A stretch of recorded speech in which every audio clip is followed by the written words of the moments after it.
नमस्कार. मी भाऊ तोरसेकर. तुम्ही बघत आहात प्रतिपक्ष. मित्रांनो, आपल्याला कुठे जायचंय आधी ठरवायचं असतं. दिल्लीला जायचंय, मुंबईहून दिल्ली, मुंबईहून चेन्नई, मुंबईहून हैदराबाद. एकदा तुम्ही ते निश्चित केलं की त्यासाठी गाडीने जायचं, ट्रेनने जायचं की विमानाने जायचं ते ठरवता येईल. एकदा प्रवासाचं साधन ठरलं की त्यासाठी एअरपोर्टवर जायचं, रेल्वे स्टेशनला जायचं की बस अड्ड्यावर जायचं किंवा एखादी गाडी भाड्याने घ्यायचं हे ठरवता येत. पण कुठे जायचंय हे नक्की असलं पाहिजे. आणि ते नक्की नसेल तर तुम्ही घरातून बाहेर पडाल, पण तुम्ही 100 पावलं पण कुठल्याही दिशेने पुढे जाऊ शकत नाही, कारण कुठे जायचंय हेच तुम्हाला माहिती नसतं. देशातल्या विरोधी पक्षांचं किंवा महाराष्ट्रातल्या राजकारणात इथल्या विरोधी पक्षांचं नेमकं तेच झालेलं आहे. त्यांना आपण राजकारण करतो, निवडणुका लढवतो आणि हरतो. तर का हरतो हे कळत नाही. आणि त्यामुळे हरल्यानंतर वोट चोरी, ईव्हीएमची गडबड, SIR असले मुद्दे काढून आपल्या चुकांवर ते पांघरून घालत असतात. पण चूक काय आहे? चूक काय आहे?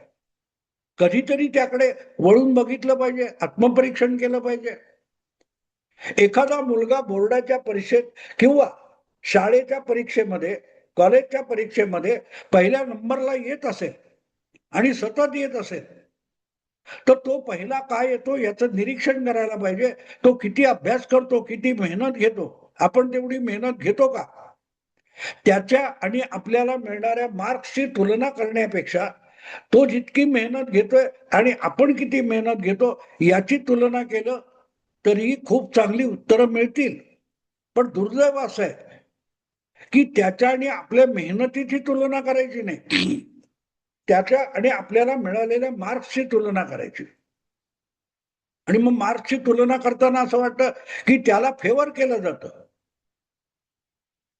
शाळेचं हेडमास्टर असतील किंवा क्लास टीचर असतील किंवा बोर्डाचे मंडळी असतील, ते सगळे त्याला पहिला आणायला टपलेले.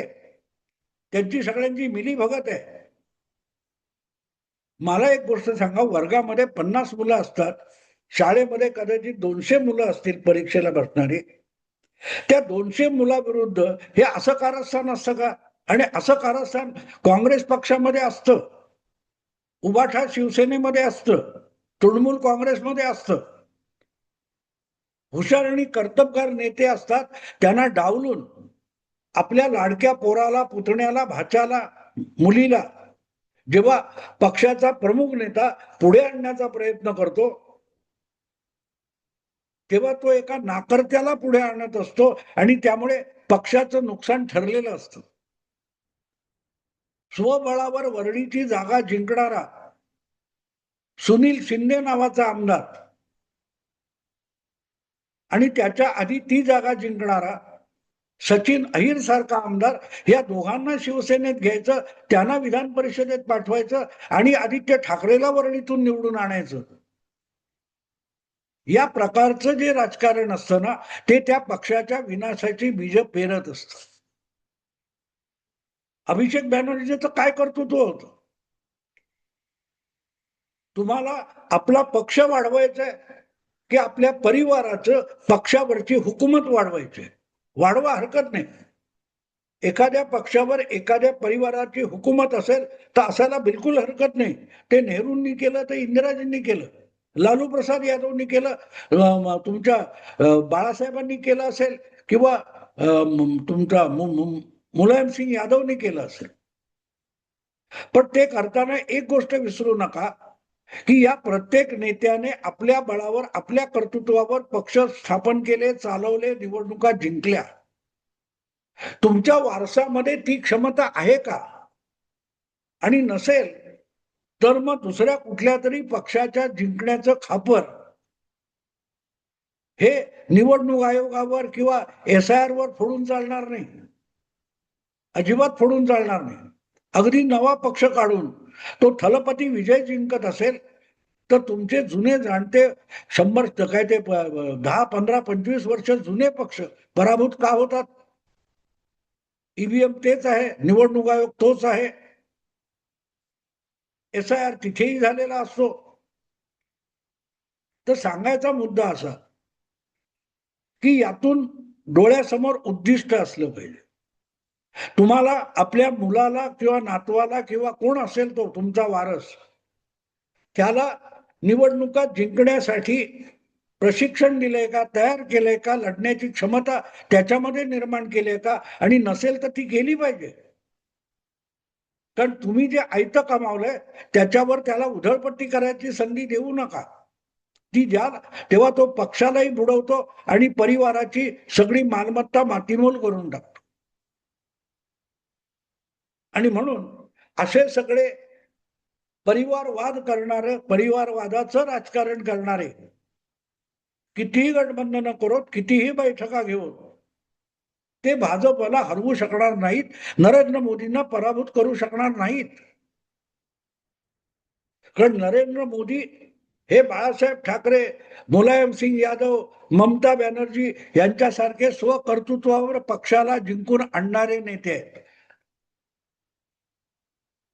अमित शहा स्वकर्तृत्वावर पक्षाचं संघटन उभारून पक्षाला सत्तेपर्यंत घेऊन जाणारे आहेत. बाळासाहेबांमध्ये ती क्षमता होती, उद्धव ठाकरेंमध्ये नव्हती. लालूंमध्ये होती, तेजस्वी यादव मध्ये नाहीये. मुलायम मध्ये होती, अखिलेश मध्ये नाहीये. करुणानिधी मध्ये होती, त्यांच्या स्टॅलिन मध्ये नाहीये. सगळा घोळ तिथे होतो. आणि म्हणून असे सगळे आपल्या वारसांना आपापल्या राज्यातल्या सिंहासनावर बसवायला उतावळे झालेले जे जे लोक आहेत, अशा लोकांनी एकत्र येऊन कितीही बैठका केल्या तरी ते मोदींना हरवू शकणार नाहीत, भाजपला हरवू शकणार नाही. कारण भाजपला हरवणं हे तुमचं उद्दिष्ट असू शकत नाही, ध्येय असू शकत नाही. मला दिल्लीला जायचंय, ठीक आहे, मी दिल्लीला सुरुवात केली या विषयाची, मला दिल्लीला जायचंय तर मी विमान, ट्रेन काहीतरी ठरवीन. पण मला दिल्लीला जायचं का माहित नाही. पण माझ्या शेजाऱ्याला मी दिल्लीला जाऊ देणार नाही, माझ्या शेजाऱ्याला मी चेन्नईला जाऊ देणार नाही, माझ्या शेजाऱ्याला मी कुठेही त्याला जाऊ देणार नाही. हे माझं उद्दिष्ट किंवा ध्येय कसं असू शकतं? मी शिकणार नाही आणि माझ्या शेजाऱ्यालाही शिकू देणार नाही, हे कुठलीही उद्दिष्ट किंवा ध्येय असू शकत नाही. त्याला हरवायचं, त्याला कशाला हरवायचंय? तुम्ही जिंका, तुम्ही जिंकण्याचा प्रयत्न करा. नरेंद्र मोदी हे 2001 पासून आजपर्यंत ज्या प्रकारचं राजकारण करत आले ते जरा डोळसपणे बघा. नरेंद्र मोदी हळूहळू करत गुजरात पासून आपली एक टीम जमवत गेले. मग ती प्रशासनातली असेल, पक्षातली असेल, कार्यकर्त्यांची असेल, गुणवान लोकांची असेल, अशा लोकांना एक मोदींनी आपल्या कंपूमध्ये आणलं, टोळीमध्ये आणलं, गटामध्ये आणलं. मोदींना हरवणं हे तुमचं टार्गेट असता कामा नये. आणि तुम्हाला हरवणं हे मोदींचं उद्दिष्ट कधीही नाहीये. मोदी स्वतःला जिंकायचं ठरवतात. आपला पक्ष, आपला विश्वासू माणूस मुख्यमंत्रीपदी यावा, हे मोदींचं टार्गेट आहे. तुमचं आहे का टार्गेट?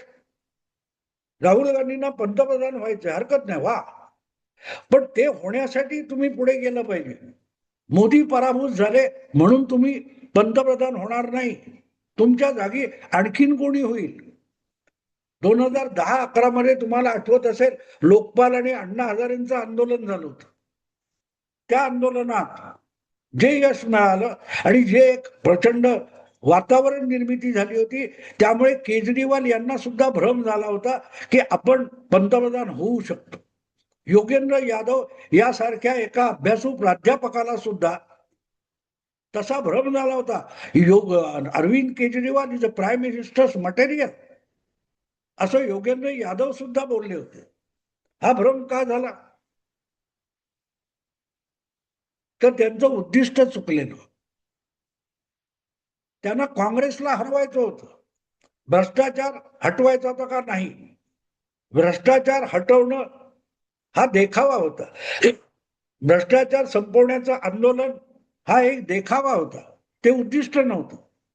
तसं असतं तर लोकपाल अंमलात येईपर्यंत ते थांबले असते, त्यांनी निवडणुकीच्या रिंगणात उडी घेतली नसती. लोकांना सांगायला दाखवायला एक उद्दिष्ट आणि मनात वाटचालीचं दुसरं उद्दिष्ट. लोकांना सांगायचं, शरद पवारांचं बघा ना, ते नेहमी लोकांना गुगली टाकत राहतात. मी दिल्लीला निघालोय म्हणतात आणि जातात पुण्याला किंवा बारामतीला. कुठे पोहोचले? शरद पवार 6 दशकात कुठेही पोहोचू शकले नाहीत. याचं कारण आपलं उद्दिष्ट त्यांना ठरवता आलेलं.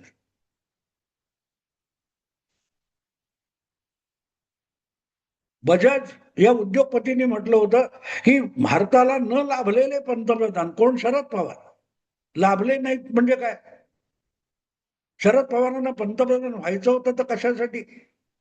मग ठीक आहे, अजितदादाला मुख्यमंत्री करीन, सुप्रियाला केंद्रात गृहमंत्री करीन आणि आमच्या नात्यातले कोण चुलते पुतणे किंवा बहिणी वगैरे आहेत त्यांना वेगवेगळ्या राज्यात राज्यपाल म्हणून पाठवीन. या पलीकडे शरद पवारांचं उद्दिष्ट काहीही नव्हतं. तुमचं उद्दिष्ट या देशातल्या कोट्यवधी लोकांच्या कल्याणासाठी असेल आणि त्यासाठी तुम्हाला सत्ता हस्तगत करायची असेल तर तुम्हाला नक्की यश मिळेल. मोदींना पराभूत करून नाही. मोदींनी कधी सोनिया गांधींना किंवा मनमोहन सिंग यांना पराभूत करण्याचं धोरण ठेवलं नव्हतं. काँग्रेस ज्या प्रकारे देश चालवते त्यातून देशाला बाजूला काढून प्रगतीच्या मार्गावर घेऊन जायचं आणि त्यासाठी आपण पंतप्रधान झालं पाहिजे, हे मोदींचं ध्येय आणि उद्दिष्ट होतं. राहुल गांधींना पराभूत करणं हे मोदींचं किंवा अमित शहाचं उद्दिष्ट नाहीये. ममता दिदीला पराभूत करणं हे सुद्धा त्यांचं उद्दिष्ट नाहीये. बंगालमध्ये आपल्या पक्षाची सत्ता असली पाहिजे, हे उद्दिष्ट आहे. कोणाला तरी हरवायचं हे उद्दिष्ट असता कामा नये, आपल्याला जिंकायचं हे उद्दिष्ट असलं पाहिजे. मला आठवतं 12-15 वर्षापूर्वीची गोष्ट आहे. मी फेसबुकवर वगैरे फार ऍक्टिव्ह होतो. त्यावेळेला माझे एक परिचित गृहस्थ आहेत. ते इतके कट्टर पाकिस्तानचा तिरस्कार करतात की कुठेतरी एका सामन्यामध्ये आफ्रिकेत झिम्बाब्वेकडून पाकिस्तानचा पराभव झाला. त्याच्यावर त्यांनी एक लांबलचक पोस्ट लिहिली होती. त्या पाकिस्तानच्या क्रिकेट टीमचा भारताच्या क्रिकेटवाल्यांनी क्रिकेट खेळाडूंनी पराभव केलेला नव्हता, झिम्बाब्वेने केला होता. पण झिम्बाब्वेनं काय असे ना पाकिस्तानचा पराभव केला याचा त्यांना आनंद होता. पाकिस्तान हरावा, पाकिस्तान पराभूत व्हावा, ही त्यांची मनीषा आहे. त्याचा त्यांना फायदा होता का नाही, भारताला फायदा होता का नाही, काही नाही, काही संबंध नाही. पण आपलं ज्याचा द्वेष करतो, त्याचं नुकसान झालेलं बघण्यात जो आनंद असतो तो जिंकण्याशी संबंधित नसतो. राहुल गांधींना किंवा राहुल गांधींच्या सारख्या मनस्थितीचे अनेक पत्रकार, संपादक, राजकीय नेते आहेत. त्यांना भाजपचा पराभव झाल्याचा आनंद असतो. पण तो पराभव आपण केला आणि आपण जिंकलो असा आहे का? नाहीये. कोणी का होईना भाजपला पराभूत केलं ही आनंदित होतात. आणि इथे कळतं की त्यांची जिंकण्याची इच्छा नाहीये किंवा जिंकण्याची इच्छा ही मंडळी हरवून बसलेली आहे. मला एक सांगा की एखादा बोर्डाच्या परीक्षेचा निकाल लागला की त्याच्यात काय ती मेरिट लिस्ट येते, 10, 15, 25 लोकांची पहिल्या सर्वाधिक काय ते मार्क्स मिळवणाऱ्या मेरिट लिस्ट येते. त्यामध्ये पहिल्या मुलाला जो पहिला आलेला आहे त्याच्यापेक्षा किरकोळ अर्धा पाव टक्क्याने फरक असतो. तर दुसऱ्या आणि तिसऱ्या मुलांनी एकत्र येऊन दुसऱ्या तिसऱ्या क्रमांकाचे मेरिट लिस्ट मधले लोक एकत्र येतील आणि म्हणतील की आमच्या मार्काची बेरीज करा आणि तो पहिला कसा, आम्ही पहिले आहोत. किंवा मेरिट लिस्ट जिथे संपते त्याच्या पुढे 50% 50%वर कसे बसे पास झालेले जे विद्यार्थी आहेत, अशा 10 विद्यार्थ्यांनी एकत्र येऊन आपल्या मार्कांची बेरीज करून आम्हाला संयुक्तपणे जिंकलेला जाहीर करा, आम्हाला संयुक्तपणे पहिला नंबर म्हणून जाहीर करा, अशी मागणी करता येईल का? हे काल परवा 8 तारीखला जे पराभूत मनोवृत्तीचे पराभूत नेते दिल्लीत जमले कॉन्स्टिट्यूशन क्लब मध्ये, आणि तिथे त्यांनी जी काय बैठक घेतली, त्याचं उद्दिष्ट बघा, आपल्याला भाजपला हरवायचं, आपल्याला भाजपला हरवून नाही, आपल्याला जिंकायचंय, आणि आपल्याला जिंकण्यासाठी भाजपला हरवायचंय, असं आहे का? नाही. बस मोदी जी को हराना, बीजेपी को हराना. तुम्ही यांच्या सगळ्या प्रवक्त्यांची गंमत बघा.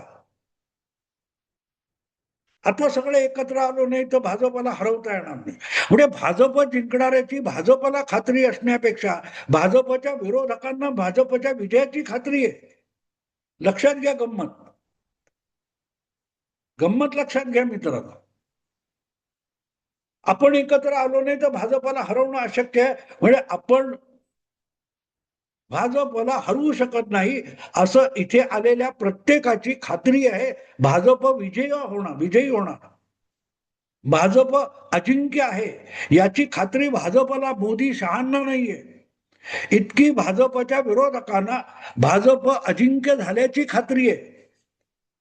मग ते कुठल्या तरी पक्षाचे नेते असोत, कुठच्या राज्याचे नेते असोत, किंवा असे सेक्युलर पत्रकार असोत, त्यांच्या चर्चा आहे का तुम्ही? क्या कोई मोदी का अश्वमेध रोक सकता है? का कोई मोदी का भाजपा का विजय रथ रोक सकता है? म्हणजे विजय रथ आहे यांनी मान्य केलेलं आहे. आणि ज्या वेळेला तुम्ही समोरच्याचा विजय इतका मान्य करून बसलेले असता की आपलं एकट्याचं काम नाही, त्यावेळेला तुम्ही समोरच्याला हरवण्याची इच्छा हरवून बसलेले असता. तुम्ही आपल्या पराभवाची खुणगाठ बांधूनच पुढे जाऊ बघत असता. आणि त्यामुळेच ज्या वेळेला संधी मिळेल तेव्हा त्या लढाईतून पलायन करण्याच्या तयारीत तुम्ही असता. हे सगळे असे विरोधी पक्षांची गठबंधन आघाड्या बनतात, आणि ऐन निवडणुकीच्या तोंडावर जागा वाटप किंवा अशा कुठच्या तरी जागेवरून त्या खडकावर ती जहाजं फुटतात. आणि हे मी नवीन सांगतो असं समजू नका. 2024च्या लोकसभा विधानसभा निवडणुकीच्या वेळेला मी जे व्हिडिओ केले ते बघा. मी परत परत सांगत होतो की महाविकास आघाडीने कितीही गर्जना कराव्यात, एकजुटीच्या कितीही वल्गना कराव्यात, पण जागा वाटपाच्या खडकावर यांचं तारू फुटणार आहे, आणि ते फुटलं. लोकसभा निवडणुकीत भाजपला धणका बसला. तो भाजप आणि RSS यांच्यातल्या मतभेदामुळे RSSने हात आखडता घेतला आणि भाजपला फटका बसला. पण 4 महिन्यात त्यांच्यात समेट झाला, आणि त्यांनी एकत्रितपणे महाराष्ट्रात महाविकास आघाडीचा धुव्वा उडवला. महाराष्ट्रात, बिहारमध्ये, हरियाणा, दिल्ली वगैरे, अगदी बंगाल. सांगायचा हेतू असा की तुम्ही आधी ठरवा की तुम्हाला जिंकायचं. भाजपला हरवणं हे तुमचं टार्गेट असता कामा नये. आणि ज्या वेळेला असं तुम्ही टार्गेट ठरवता की आपल्याला जिंकायचं, आणि आपल्याला जिंकायचंय, तर मग आपल्यापैकी कोण पंतप्रधान होईल, कोण टीमचा कॅप्टन होईल, याच्यावरून भांडणं होता कामा नये. सचिन तेंडुलकर असेल, विराट कोहली असेल, हे सगळे खेळाडू कधी ना कधी कॅप्टन होते. पण त्या पदावरून बाजूला झाल्यानंतर त्यांच्याशी तुलनेने ज्युनियर असलेला कॅप्टन झाला, त्याच्याशी सुद्धा त्यांनी पूर्ण सहकार्य केलेलं आहे. कारण निवडणूक हा सुद्धा एक सांघिक खेळ असतो, टीमवर्क लागतं. त्या टीमवर्क नसेल तर मग तुम्ही मोदींना हरवू शकत नाही, कारण भाजप हा टीमवर्क करणारा पक्ष आहे. बंगाल जिंकला, तिथे मुख्यमंत्री म्हणून अमित शाह बसणार नव्हते ना. उत्तर प्रदेशात अमित शहानी निवडणूक जिंकून दिली, पण झाले योगी आदित्यनाथ. किंवा आपल्यासाठी नाही, आपल्या एका भूमिकेसाठी लढायची तयारी असलेले लोक एकत्र येतात, एक उद्दिष्ट ठरवतात, आणि उद्दिष्टाला महत्व असतं, व्यक्तीला नसतं.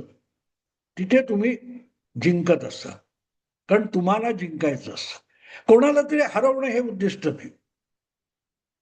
जेव्हा या भूमिकेवर गठबंधन तयार होईल तेव्हा मोदींना हरवेल.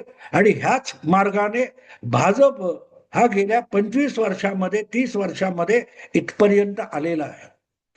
भाजप 40 वर्षापूर्वी 2 खासदारांचा पक्ष होता. 1984 मध्ये तो 2014 या 30 वर्षामध्ये बहुमताचा पक्ष लोकसभेत झाला. याचं कारण त्यांनी आपल्याला जिंकायचं ठरवलं होतं. काँग्रेसला हरवणं हे त्यांचं उद्दिष्ट नव्हतं. बस एवढं ठरवलं, विरोधी पक्षाचा रस्ता मोकळा आहे. अन्यथा विरोधी पक्ष टिकणार नाहीत. पण याचा अर्थ भाजपसाठी दुसरा कुठला विरोधी पक्ष उभा राहणार नाही असं नाही. जसं काँग्रेससाठी भाजप हा पर्याय झाला, तसं भाजपसाठी सुद्धा भविष्यात पर्याय येऊ शकतो जो भाजपला हरवेल. मित्रांनो, आत्ता थांबतो. आवडलं लाईक करा, शेअर करा आणि प्रतिपक्षाला सबस्क्राईब करा. नमस्कार.